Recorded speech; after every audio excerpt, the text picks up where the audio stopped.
torture chambers, secret passageways, vats of acid, and deadly vaults. In 1895, Chicago police unearthed horrific evidence of torture and multiple murders at the sprawling castle of H. Holmes. Masquerading under the guise of caring doctor, kind husband, and prominent businessman, H. Holmes was a contemporary monster, designing his buildings solely for the disposal of human bodies. Torture doctor, monster of 63rd Street, H. Holmes was America's first serial killer.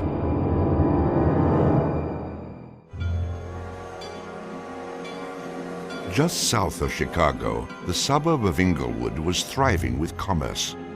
The train station itself had 9 leading lines of railway and over 100 trains stopping there every day. No other suburb of Chicago had this luxury. Dr. Henry Howard Holmes, a pleasure to meet you. Arriving in Chicago, Holmes finds work immediately at the E.S. Holton drugstore, located at the southeast corner of 63rd and Wallace in Englewood. Several months later, Everett Holton dies of supposed natural causes. Then Claire Holton, his wife, disappears after selling the drugstore to Holmes. Owning the drugstore, Holmes had a steady flow of cash. He would often purchase and resell goods and properties under his numerous aliases. In addition to scamming creditors, Holmes obtained his funds from other phony inventions, such as a mineral water elixir, which in reality was obtained from the city's water supply. 1888, Holmes secures a lease on the vacant property across the street from the drugstore, the southwest corner of 63rd and Wallace. It is here that Holmes will make his horrific dreams come true. He will construct a building for which the entire world will remember him. Fantasies start very young, and so what he did then was he took a step furtherance of his fantasies to make it reality. And probably, if we had done a little bit of investigation back then, we would have seen things like his plans, but not just plans for a building, because we'd expect to see architectural plans, but plans for his torture rooms. For the suburb of Englewood, the building Holmes is erecting at 63rd and Wallace is a massive construction project. Day after day, passers-by stop to gaze at the spectacle of the many laborers working together to create a magnificent new edifice in their neighborhood. Englewood residents were so impressed with the massive building that they named it the Castle. From its outward appearance, it seemed rather normal. But like the duality of Holmes, the exterior and interior of the building were extremely different. Holmes himself was the architect of the building. He was the only one who knew its design. There was this constant turnover of workers on the building. He would hire a mason to put in a wall and then fire the guy, or hire somebody to put in part of a staircase and then fire him. And there seemed to be several very sinister reasons behind that. One was he managed not to pay a lot of these people because he was always claiming that they were doing incompetent work. But the other, much more insidious reason was that no one except him really had a clear idea of what the structure of the interior of the house was. He had a huge bank vault installed in one of the rooms. And the way he did it was he put the vault in first while the building was under construction, and then built the room around it.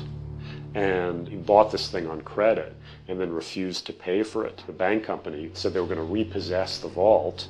Holmes said, well, come on in and do, but if you damage my building in any way, I'm going to sue you for everything you're worth. The bottom floor of the castle housed a pharmacy, jewelry store, barber shop, restaurant, and a blacksmith shop. Behind this innocent facade was a Gothic house of horrors designed by the mind of a monster.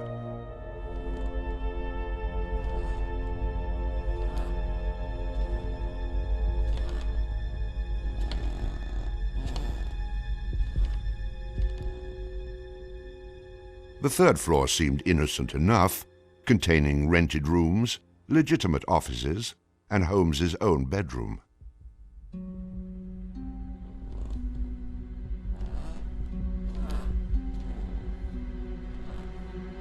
But it was the second floor that contained 35 rooms, many specifically designed as killing chambers.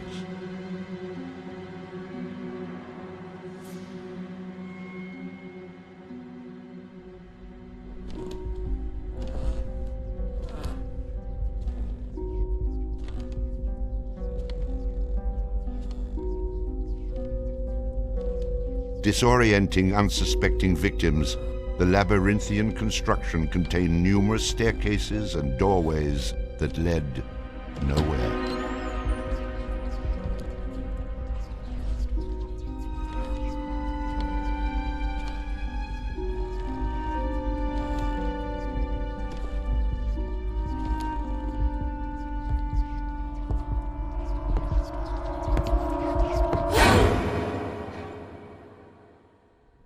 For a quick method of hiding a victim's body, a concealed greased chute and trapdoor led directly into the basement of the castle.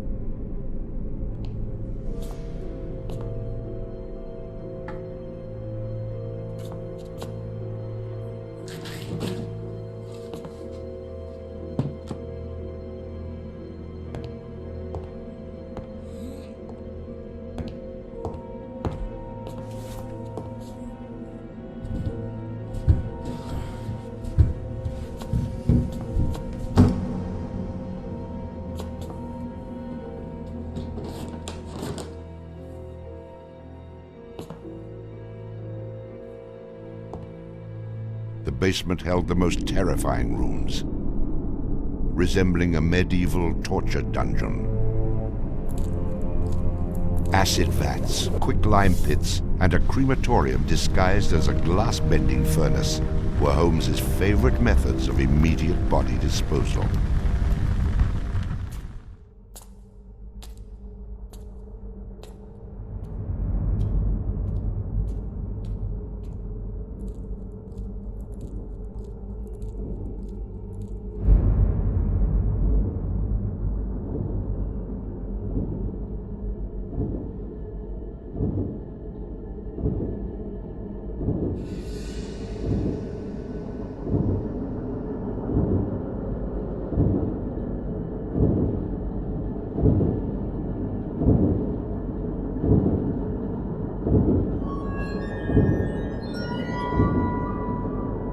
After cleaning and mounting their bones, Holmes would profit from his victims by selling their skeletons to local medical schools and universities.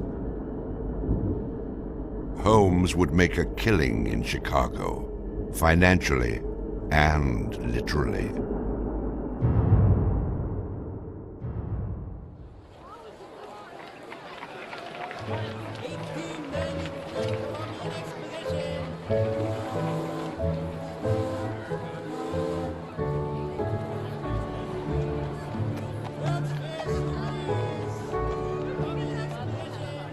May 1st, 1893, the World's Columbian Exposition is open to the public in Chicago. Spanning 600 acres, sprawled out along beautiful Lake Michigan, the magnificent fair is a monumental sight to behold. Over 20 million people from around the world would attend the dazzling World's Fair between May 1st and October 30th, 1893.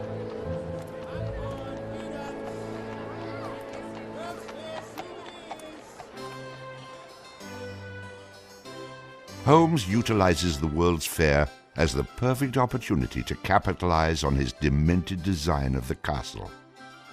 Located only a few miles from the World's Fair, Holmes's castle was perfect lodging for tourists. Holmes decides to rent rooms to visitors of the fair. He entirely renovates the upper floors of the castle, bringing in the most modern furnishings and luxuries, all purchased on credit, which Holmes had no intention of repaying. In addition to placing newspaper ads for rooms to rent, Holmes visited the fair with several of Benjamin Peitzel's children, preying on elderly women who flaunted their wealth, making sure he invited them back to the castle for a warm night's stay in a soft bed. They're not calling their relatives, telling them where they're at. They just know that they're going to Chicago to see the Columbian Exposition. Perfect victims, because they're unknown in the city. Their relatives, wherever they came from, know that they were coming to Chicago, and they never came back. Now, how do you start to find them? They don't even know where they stayed. Perfect, easy victims. I'm sure some of them got in and out of his place with no problem. And others, they walked in and they never checked out. Some of the rooms had been completely lined with asbestos to make them soundproof. Hidden in Holmes's office was a master control panel which connected to gas lines leading into airtight sleeping chambers. Holmes would lead his victims into the rooms, lock them in, and turn on the gas, asphyxiating them while watching their demise. Let me out! Holmes, let me out, please! Holmes! Holmes! Holmes, please! Holmes! At the height of the World's Fair, Holmes masterfully juggles his castle businesses, renting rooms, dodging creditors, selling skeletons, and attending to the needs of the many women in his life. I have had many young ladies in my employ, most of whom are still living in and about Chicago, whose parents and friends know only too well that far from being their seducer, I have done much to materially help them in their narrow lives. Being a personable, attractive young doctor and businessman, Holmes won the hearts of many women throughout his life. At one point, Holmes managed to secretly have 3 wives, each never knowing of the others. In 1890, Julia Connor became Holmes's employee and mistress, living at the castle with her daughter Pearl. When she became pregnant and demanded marriage, Holmes agreed on the condition that she allowed him to perform an abortion on her. She agreed. Neither Julia nor her daughter Pearl were ever seen again. Just a week later, Holmes sold a clean, articulated skeleton to the Hahnemann Medical College for nearly $200. In 1892, Holmes acquired another mistress, Emmeline Sigrand, and employed her as private secretary. Holmes sent Emmeline into the vault to retrieve some papers and sealed it, suffocating her to death. Several weeks later, the University of Chicago acquired a female skeleton from Dr. Holmes. In 1893, Minnie Williams became Holmes's new private secretary and eventually his mistress. Minnie was the beneficiary of a property in Fort Worth, Texas, valued at over $40,000. Holmes murdered Minnie and her younger sister Nanny after having Minnie sign over the Fort Worth property to him. In 1894, Georgiana Yoke became Holmes's 3rd wife. He married her under the name Henry Mansfield Howard. Like his other legitimate wives, Georgiana lived out her entire life. On July 19, 1895, Chicago police enter the Holmes castle. The world would now learn of the horrors that the castle had kept secret for so very long.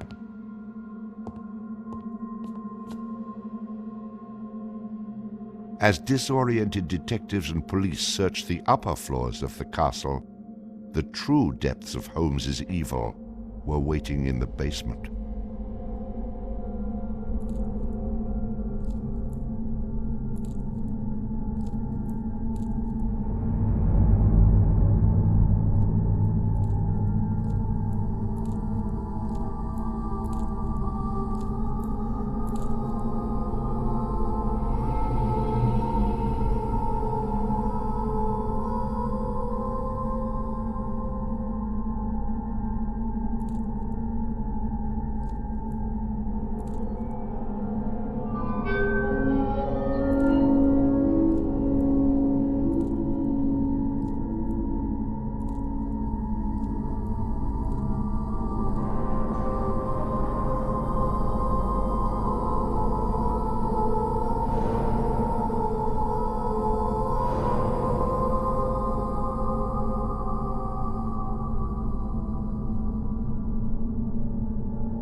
Among the death devices in the basement of the castle, investigators find piles of mixed human and animal bones, bloody women's undergarments, and a wooden dissection table saturated with dried blood.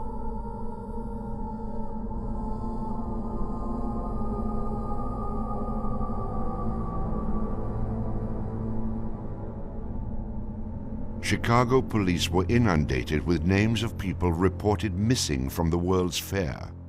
50 missing people were eventually traced to the Castle of Horrors. The evidence, blood and bones found in the basement posed a problem for 19th century criminal investigative techniques. It was very difficult to go and identify even the bones as being human in origin, because with the very small fragments you didn't have enough of the identifying characteristics to be able to make that ID.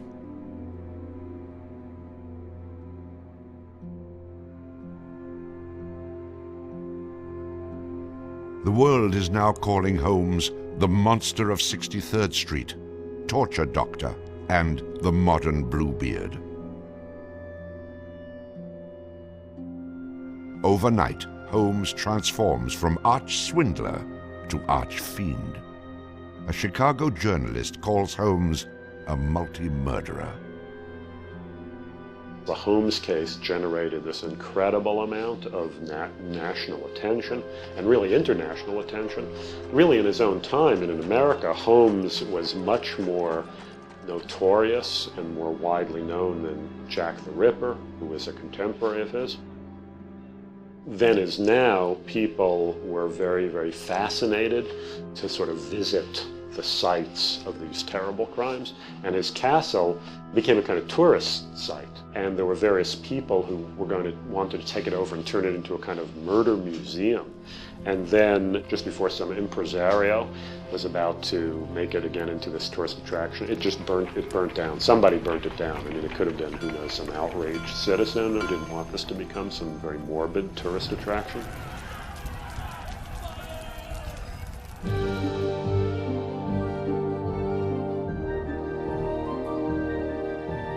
Holmes's trial was kind of the O.J. Simpson trial of the day. It just generated this huge amount of publicity. The case had become a kind of national obsession. Of course, there wasn't CNN or Court TV back then, so it couldn't be covered quite as relentlessly, but it was covered very, very extensively. There were true crime books and pamphlets and all kinds of stuff. And Holmes himself had become a sort of folk figure almost, you know, the sort of national boogeyman.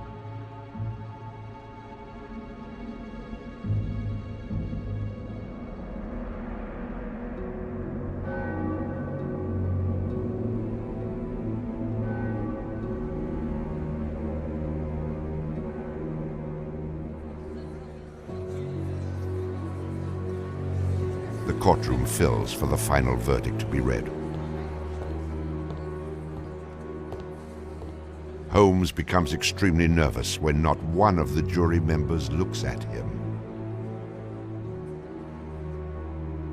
In his entire criminal career, this is the moment Holmes never believed would occur. He is found guilty of murder in the first degree.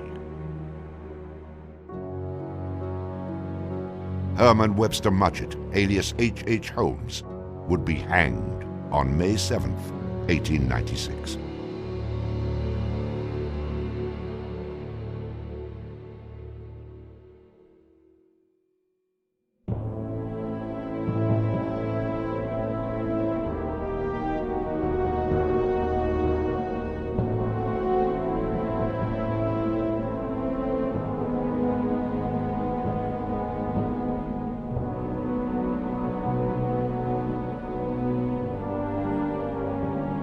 While Holmes was in jail, awaiting the execution of the sentence, he was made an offer by William Randolph Hearst, supposedly for a significant amount of money, to provide his confessions. Holmes, who had already issued about a half a dozen completely self-contradictory versions of his crimes, clearly at this point felt he had nothing to lose. He was going to die anyway.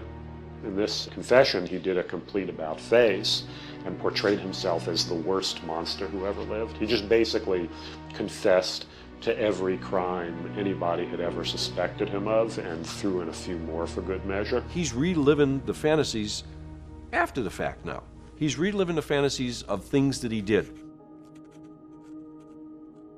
She was very willing to do this, and prepared to leave the vault upon completing the letter, only to learn that the door would never again be opened until she had ceased to suffer the tortures of a slow and lingering death.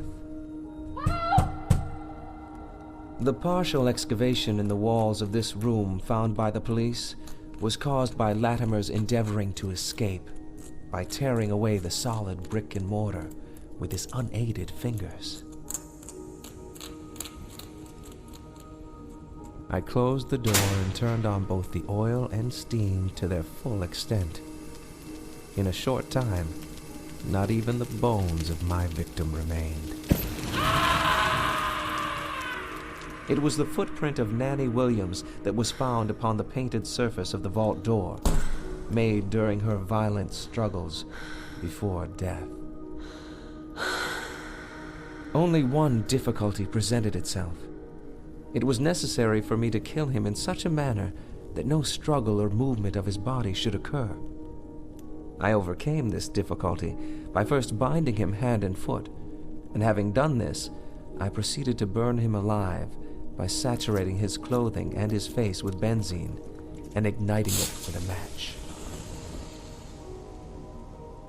As soon as he had ceased to breathe, I cut his body into pieces, and by the combined use of gas and corn cobs, proceeded to burn it with as little feeling as though it had been some inanimate object. I immediately took them to the Vincent Street house and compelled them to get within the large trunk, through the cover of which I had made a small opening and ended their lives by connecting the gas with the trunk. Then came the opening of the trunk and the viewing of their little blackened and distorted faces. Then the digging of their shallow graves in the basement of the house. The ruthless stripping off of their clothing and the burial without a particle of covering save the cold earth.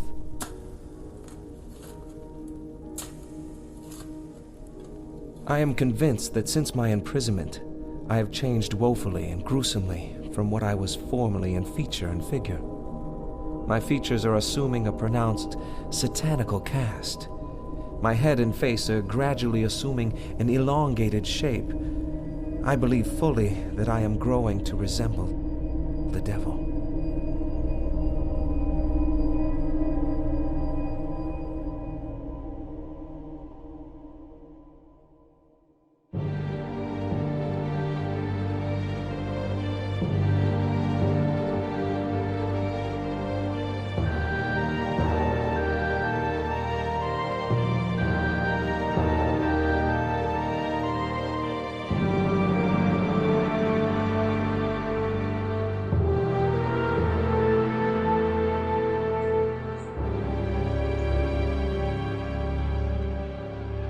On the gallows, just before he died, he recanted.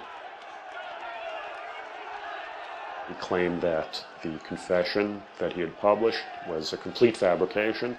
The extent of my wrongdoing in the taking of human life consists in contriving the killing of 2 women that have died at my hands as a result of criminal operations. That is all I have to say.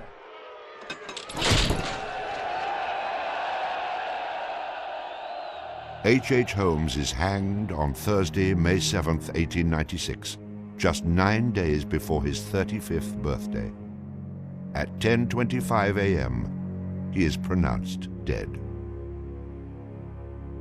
He was very concerned that after his execution, his body would be dug up either by medical men seeking to dissect his brain and find out what made him tick, or just ghoulish sort of, souvenir hunters. And he requested that he be buried within a big slab of concrete, which he actually was. One of the things about Holmes is that nobody knows for sure how many people he actually killed. Although in my researches, which were pretty, I feel, thorough and extensive, it seemed very clear to me that he murdered at least 9 people.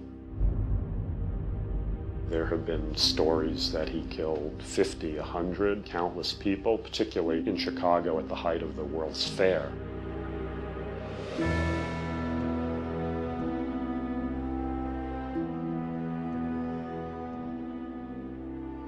How many people did Holmes actually murder?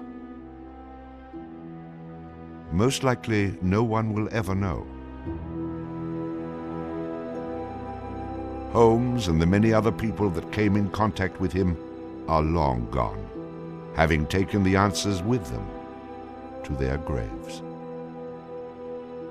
I was born with the devil in me.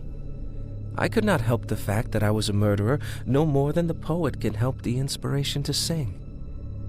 I was born with the evil one standing as my sponsor beside the bed where I was ushered into the world, and he has been with me since.